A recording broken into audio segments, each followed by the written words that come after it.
Assalamualaikum warahmatullahi wabarakatuh.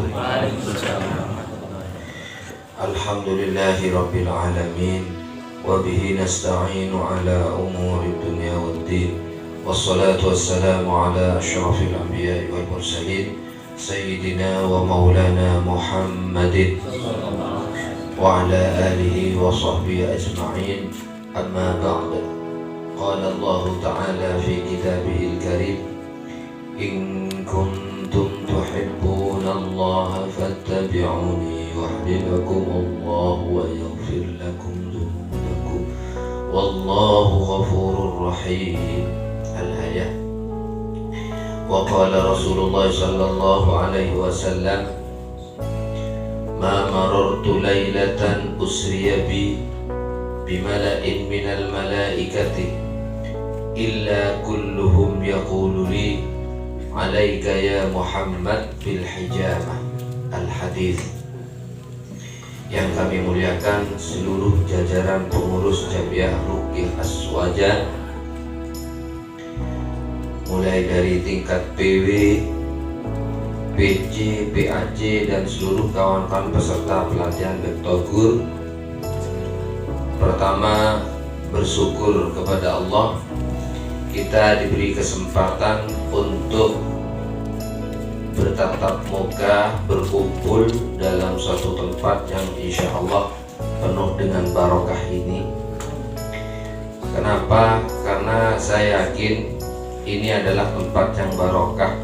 Ini adalah majelis ilmu, sebagian daripada majelis ilmu, karena kita akan membahas dari sisi pengobatan yang pernah dipercontohkan oleh Rasulullah Sallallahu Alaihi Wasallam. Sebagaimana hadis yang saya sampaikan tadi, ma marartu lailatan, ma marartu lailatan usriya bi bimala'in minal malaikah illa kulluhum yaqulu li alaika ya Muhammad bil hijabah.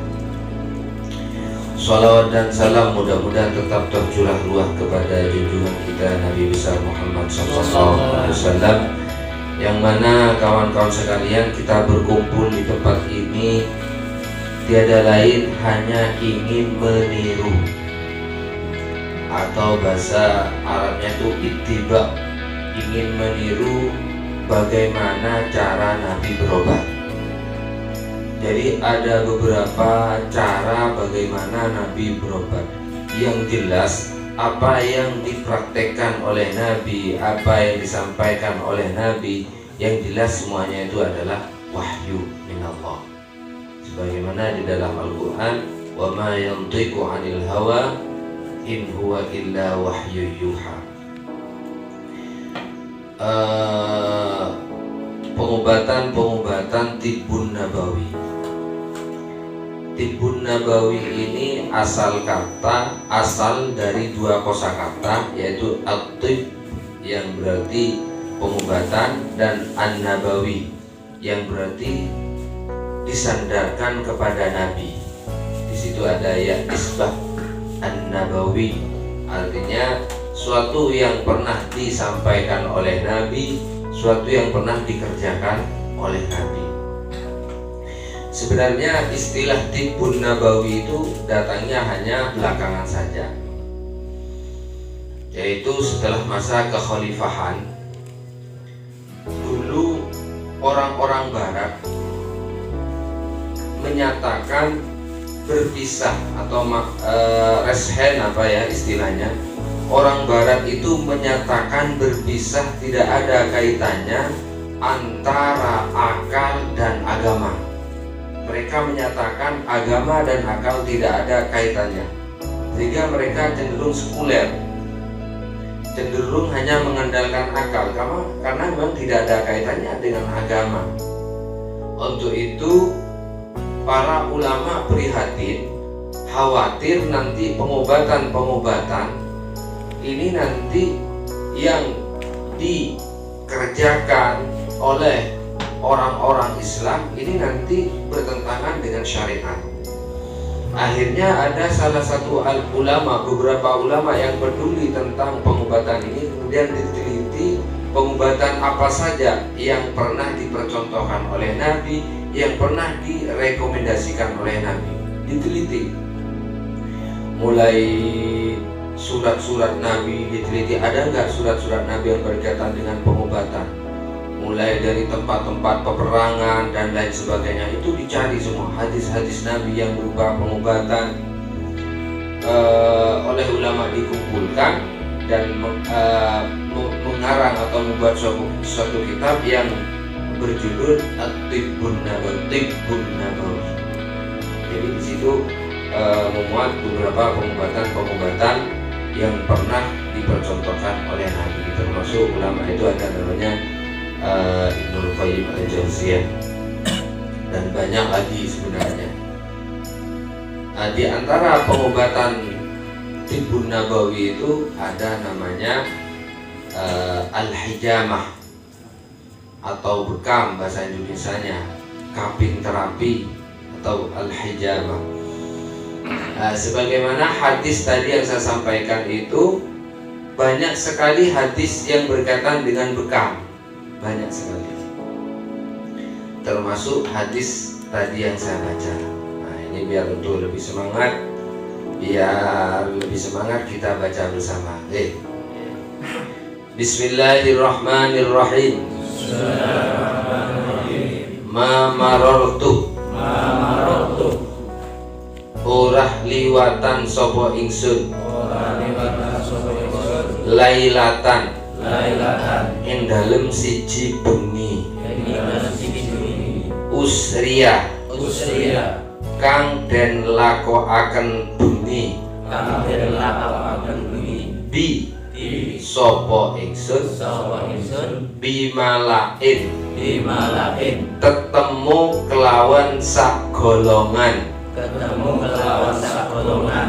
minal malaikati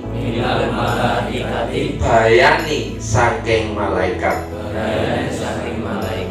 illa kulluhu angin utawi saben-saben malaik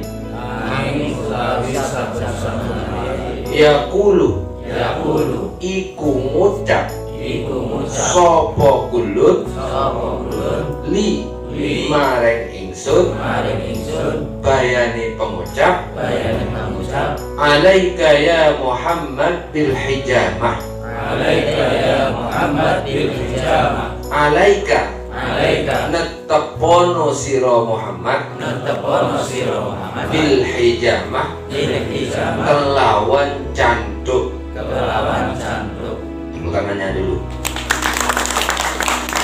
Ini untuk mengingat-ingat kembali makna alam santren ya. Kalau dulu kita mana. Jadi kita itu ingin memunculkan keilmuan-keilmuan di pesantren. Biar kalau orang pesantren itu per kalimat itu tahu kedudukannya, targetnya tahu, sehingga ketika diambil inti daripada kalimat itu paham. Beda dengan mereka yang belajar terjemahan. Suatu bukti yang beredar di internet yang namanya Dhahrul Qadam. Dhahrul Qadam itu karena mereka tidak ngaji, nggak pernah ngaji. Dhahrul Qadam itu letaknya di betis katanya. Ya, kan sering ada di internet titik sunnah. Dhahrul Qadam itu malah di betis bagian belakang. Mereka tidak tahu al-qadam itu di mana. Padahal qadam itu kan telapak kaki kan. Qurratul qadam, al-qadami yajri 'alal qadami gitu. Nah, kalau orang-orang pesantren insya Allah paham per kalimat itu, paham kedudukannya, makna itu paham gitu. Itu sebagian hadis yang berkaitan dengan bekam. Jadi ketika Nabi sedang Isra, di mana Isra ini merupakan suatu kejadian besar yang tidak bisa dinalar oleh akal dan hanya bisa dinalar dengan keimanan. Saat itulah ketika Nabi bertemu dengan sekelompok malaikat di sana di malain sak golongan ya, sekelompok malaikat illa kulluhum pasti, nah ini pasti adatnya pakai di depan pakai manafi, di belakang pakai adat qasr. Ini katanya orang pesantren berfaedah isbat atau qasr sama dengan la ilaha, tidak ada Tuhan illallah kecuali Allah. Jadi illa tadi mentiadakan semua ilah. Jadi pasti Nabi, pasti malain malaikat pasti mengatakan kepada Nabi dengan ucapan alaika ya Muhammad bil hijamah, wahai Muhammad berbekamlah. Ketemu lagi karena redaksinya akan kullun di sana. Kullun ketemu lagi dengan sekelompok malaikat. Alaika ya Muhammad bil hijamah, wahai Muhammad berbekamlah. Ketemu lagi sekelompok malaikat. Alaika ya Muhammad bil hijamah, wahai Muhammad berbekamlah. Ketika sedang Isra. Lah, malaikat yang menyampaikan alaika ya Muhammad adalah malaikat makhluk Allah yang suci, tidak punya nafsu, tidak mungkin berbohong. Dan pasti malaikat itu ada yang menginstruksikan, ada yang menyuruh, ya kan? Kira-kira yang menyuruh malaikat mengatakan alaika ya Muhammad bil hijamah, kira-kira siapa? Siapa kira-kira? Allah Azza wa Jalla. Berarti ini Allah menyuruh Nabi Muhammad agar berobat dengan bekam dan disampaikan melalui malaikat. Jadi sangat aneh bin ajaib apabila kita umat Nabi Muhammad tidak berbekam. Lah ini sangat aneh dan ajaib. Untuk itu kita sebagai umat Nabi Muhammad yang semangat mensosialisasikan dan mengamalkan pengobatan Nabi termasuk bekam. Barangkali dengan mengikuti bekam sunnah itu, pengobatan Nabi, mungkin Allah memberi hidayah pada waktu itu. Allah membuka futuh, walaupun dengan hanya meniru pengobatannya Nabi saja. Demikian. Makanya di JRA ini, terutama di Bektogur, kita kawan-kawan yang sudah ikut pelatihan bekam harus siap mensosialisasikan dan mengamalkan pengobatan sunnah. Untuk bekam tentunya harus dipraktekkan secara benar. Bekam yang benar, bekam yang aman, bekam yang steril, bekam yang profesional. Kenapa kok harus ikut pelatihan? Kenapa kok harus belajar? Karena jangan-jangan kita itu membekam asal-asalan sehingga banyak orang yang tidak senang dengan pengobatan bekam. Untuk itu kita tetap mempertahankan pengobatan bekam ini, martabat bekam ini itu jangan sampai turun karena praktek kita yang asal-asalan. Jadi nanti praktek bekamnya harus betul, terutama tentang sterilisasi dan bagaimana cara bekam yang betul. Ini butuh pelatihan, butuh ilmu. Karena man tatabbaba bighairi ilm, barang siapa yang mengobati tanpa ilmu, dia tidak tahu sama sekali, maka fahuwa dhamin, dia kena denda, kena diat, kena sanksi karena tidak tahu ilmunya. Ya, jadi apalagi pengobatannya harus tahu ilmunya. Setelah tahu ilmunya baru kita praktek. Beda antara orang yang tidak punya ilmu dan orang yang punya ilmu.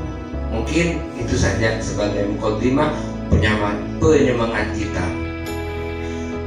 Bekam pada tataran praktek itu sebenarnya sudah dipraktekkan oleh para kiai kita. Zaman dahulu banyak kiai yang berbekal dengan kitab-kitab hikmah, kitab-kitab dan pakai alat-alat yang seadanya. Kalau dulu itu ada yang pakai gelas, kalau saya di pesantren dulu ya, ada di pesantren pakai kapas gelas, ada yang pakai suro dulu saya itu. Tapi karena tidak ada ilmunya, dulu itu orang udun, saya dengan teman-teman itu dibekam. Bekamnya bekam pemaksaan, jadi dipegang berapa orang gitu, tangan dipegang, kaki dipegang, lalu dibekam, meskipun jerit-jerit dibiarkan aja dulu karena nggak tahu ilmunya dulu di pesantren itu ya. Ya, karena kiai-kiai dulu itu ini pengobatan sunnah, ikuti saja begitu. Nah, sekarang alhamdulillah tata caranya sudah bisa kita pelajari dan sudah kita praktekkan. Untuk keilmuan bekam itu alhamdulillah saya sendiri sudah ikut berbagai pelatihan bekam. Dulu sebelum jadi pembekam, saya ini rutin bekam. Cuman bekamnya sama orang sebelah yang beda manhaj dengan kita ya. Karena waktu itu udah ada dari kita, jadi pembekam itu udah ada. Hanya saya rutin bekam. Nah, setelah itu pas di JR ada pelatihan bekam, dulu bukan pelatihan ya, yang senior ini dulu hanya pengenalan saja. Pengenalan bekam, saya langsung praktek dengan semangatnya praktek. Waktu praktek itu sering dikomplain. Karena apa? Karena waktu saya praktek itu, karena ada tahu ilmunya ya, yang saya praktekkan itu melepuh semua, melepuh semua. Karena saya nggak tahu ya, nggak apa-apa saya lanjutkan gitu, karena nggak tahu saya, melepuh semua. Dikomplain, Ustaz ini kenapa kok begini? Oh kenapa ya gitu, bingung. Waktu itu tanya sama guru saya, Ustaz ini saya tadi bekam orang kok melepuh gitu. Katanya guru saya, oh nggak apa-apa gitu. Jangan nggak apa-apa ente. Padahal waktu itu saya sudah down, mau berhenti dari pembekam. Inginnya membantu orang, kok malah orang tambah sakit gitu. Down sudah. Kata guru saya, nggak apa-apa gitu. Oh enak jawabannya ya. Makanya nanti kalau kawan-kawan tanya ke saya, maka akan saya jawab, nggak apa-apa. Ya. Dan saya bekam orang gini, pasti jawaban saya, oh nggak apa-apa gitu, nggak apa-apa tapi kasih solusi gitu. Jadi waktu itu saya, oh nggak apa-apa, itu kamu membekam seperti itu karena tarikan pompanya terlalu kuat dan durasi waktu terlalu lama sehingga melepuh seperti itu. Memang saya waktu itu selama bisa dikop, selama pompa itu bisa ditarik, saya tarik sampai nggak bisa ditarik, gitu. Dan saya diamkan 10 menit, 15 menit, gitu. Karena nggak tahu ilmunya, akhirnya melepuh semua itu. Itu cerita lucu. Solusinya artinya dikasih solusi sama guru saya itu. Solusinya mudah kok. Guru saya itu menjawab saya dengan tenang, nyaman, sehingga saya tidak grogi. Solusinya kamu ambil lancet, tusuk miring, tujuannya biar airnya keluar, plasmannya keluar gitu. Atau kamu biarkan nggak apa-apa gitu. Enaknya jawabannya ya, hanya ditusuk miring, kemudian ambil kasak, kasih zaitun, kemudian tekan, jangan diuyel-uyel, tekan aja. Tujuannya biar airnya itu sempurna keluar. Habis itu selesai olesi zaitun, udah selesai, gitu aja. Oh gitu ya. Akhirnya pesan terakhir guru saya ke saya, jadikan ini pemicu untuk lebih semangat belajar. Gitu. Jadi nanti kalau kawan-kawan menemukan seperti itu, jadikan itu pemicu untuk semangat belajar. Dari situ saya di mana ada pelatihan bekam saya ikut, karena khawatir dikomplain lagi saya. Jadi saya di mana ada belajar, bahkan saya mengikuti pelatihan bekam hologram itu saya ikut di Kudus dulu. Dari Jawa Timur saya berangkat ke Kudus. Biaya pada waktu itu 2018 biayanya 750 yang hologram itu. Artinya yang standar nasional. Setelah itu, setelah saya ikut pelatihan yang hologram, kemudian saya maju ke standarisasi bekam nasional. Alhamdulillah bekam saya sudah terstandarisasi. Jadi ilmu yang nanti saya berikan kepada kawan-kawan itunya ilmu sudah terstandarisasi. Dan saya banyak guru, saya gabungkan beberapa teknik. Guru bekam saya itu mulai dari yang ekstrim sampai yang liberal ya. Saya punya. Maksudnya liberal itu gimana? Maksudnya saya pernah belajar namanya bekam akupuntur. Jadi kalau menurut mayoritas guru bekam ini nggak boleh, menurut bekam akupuntur itu boleh, karena memang beda manhaj, beda prinsip. Kalau bekam akupuntur prinsipnya kan pakai TCM, tradisional Chinese medicine. Jadi memang disampaikan, mohon maaf kalau bekam saya berbeda begitu. Jadi liberal, semisal bekam di sini di lutut bagian dalam itu kan mayoritas guru saya nggak memperbolehkan. Nah, kalau bekam akupuntur boleh. Kenapa? Karena di situ memang ada titik akupuntur. Begitu. Bekam di sini, ini nggak boleh. Tapi akupuntur boleh karena di sana memang ada titik akupuntur. Begitu. Wah, ini liberal saya kira ini. Dan cara ininya saja. Ini untuk sterilisasi saja, itu beda dengan kita.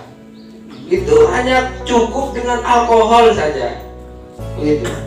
Cuman nanti yang saya ajarkan kepada kawan-kawan adalah yang jumhur, yang mayoritas, ya. Yang mayoritas guru-guru bekam kebanyakan pakai metode apa? Yaitu yang saya berikan. Untuk yang liberal itu atau yang khusus saya pakai sendiri aja, dan saya ajarkan. Begitu ya. Itulah kawan-kawan sekalian. Sebenarnya background saya itu bukan terapis. Saya itu ilmu yang saya geluti mulai sejak kecil itu adalah Al-Quran. Bahkan guru saya ada di sini. Dulu saya pernah belajar di sini, kemudian diculik sama ketua PC ini dulu. Ketua PC kemudian diculik. Saya pada waktu masa belajar di sini 1 bulan, saya belajar kira asyrah atau itu asyarah di Kebumen. Guru saya itu entah Kebumen mana itu, Lemah Lanang ya, Candi Bulan. Beliau itu orang Indonesia, cuman mungkin di Mesir cukup lama. Dan karena kepedulian saya masuk di JRA ini, unsurnya atau niat awal, tujuan awal saya bergabung di JRA ini karena kepedulian. Maksudnya kepedulian, dulu di rumah saya ada ruqyah masal yang ngisi orang bukan NU, sedangkan jamaahnya itu orang NU, sehingga mereka sambil lalu menyelipkan akidahnya.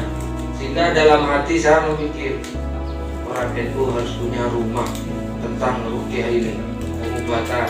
Orang NU harus punya komunitas. Sehingga langsung saya mencari guru ruqyah. 2016 ada informasi di Malang ada pelatihan ruqyah NU. Hanya saya datang ke sana. Dari Jember saya datang sendirian ke Malang. Saya tuh memang senang belajar, saya jalan kemana-mana gitu ya. Hurut ya. Tapi ta'allum masih ya. Sekarang sudah ta'allum wa ta'lim sudah. Jadi saya belajar. Pesertanya 15 orang waktu itu. Masih belum ada nama JRA. Berubah-ubah namanya. Dari RAJ berubah lagi RAJ, akhirnya jadi JRA. Dari situ saya minta izin kepada pemateri. Waktu itu bersama ya, Gus, saya minta izin untuk gembar-gembor di Jatim bagian timur, bagian Tapal Kuda. Dari situ saya semangat selalu mengajak orang bergabung dengan ruqyah NU ini, yang di medsos mulai di alam alam nyata sampai alam maya ya. Yang bisa telepon saya telepon, yang bisa datangi saya datangi, dan saudara saya di Madura saya ajak semua, keluarga saya itu saya ajak semua karena memang pesuo semua memang. Sehingga di Bangkalan itu PC-nya keluarga saya, masih family dengan saya. PC Gresik juga masih saudara saya gitu, di Gresik itu karena saya ajak semua, ayo ini NU, ini NU, ini NU gitu aja. Akhirnya sampai sekarang saya rencana 3 tahun ada di GLA. Setelah itu saya mau keluar gitu. Nah, sampai 3 tahun sama Gus Sama, kamu jangan keluar, ini masuk Tibun Nabawi aja gitu. Aduh, saya nggak tahu apa-apa Tibun Nabawi ini. Jadi akhirnya mulai dari 2017 saya mengembara, belajar di mana ada pelatihan saya ikuti, di mana ada guru-guru yang aneh-aneh saya datangi untuk belajar terus seperti itu. Nanti musuh ada gurunya lebih pintar muridnya kan lucu nanti ya. Belajar sampai bekam, saya ikut standarisasi dan lain sebagainya. Saya semangat sekali waktu itu. Setelah itu saya suruh ngajar sama Gus Sama. Nah ini saya merasa waktu belajar saya tersita dengan mengajar ini. Gimana saya nggak mau, waktu saya belajar tersita nggak mau. Saya harus belajar terus. Dan sampai sekarang saya masih belajar. Gitu. Jadi di mana ada pelatihan, di mana ada pelatihan saya belajar. Bahkan sering saya ikut pelatihan itu ketemu kawan-kawan JRI, cuman nggak tahu ke saya. Saya ini kan nggak potongan orang terkenal ya. Biasanya potongan orang terkenal orang yang gagah, tampan, kuning gitu. Vokal sekali bicara langsung terkenal. Kalau saya ini memang nggak potongan, sehingga jadi intel itu sangat bagus kalau seperti saya. Bahkan saya ini sama PWDI dianggap salafi dulu. Waktu itu saya ikut seminar di DIY, seminar bekam sama Dr. Agus Wahyudi. Mampir saya di DIY. Ini sudah jadi PP dan pengurus pusat ya. Waktu itu ada rapat, saya datang, assalamualaikum, waalaikumsalam. Mohon maaf, duduk sana ya, pojokan sana gitu. Duduk di pojokan saya. Rapat itu, rapatnya apa? Mau mengadakan pelatihan back togur gitu ya. Ini pematerinya namanya Ustadz Husnul Rahim. Besok itu saya diam aja. Selesai. Kamu acara apa sini? Belajar terapi. Bisa pijet? Bisa. Coba saya pijetin gitu. Saya pijet itu. Gitu. Akhirnya Yai Nur Ali mungkin ya. Ini kok sepertinya saya melihat orang ini gitu. Akhirnya dicek di medsos itu, Husnul Rahim. Ketemu akhirnya. Jenengan Husnul Rahim ya? Bukan, nama saya Rohim. Wanda, nama saya Rohim gitu. Anda ketemulah saya waktu itu. Jadi begitulah kawan-kawan, semua keilmuan nanti saya ajarkan kepada kawan-kawan saya.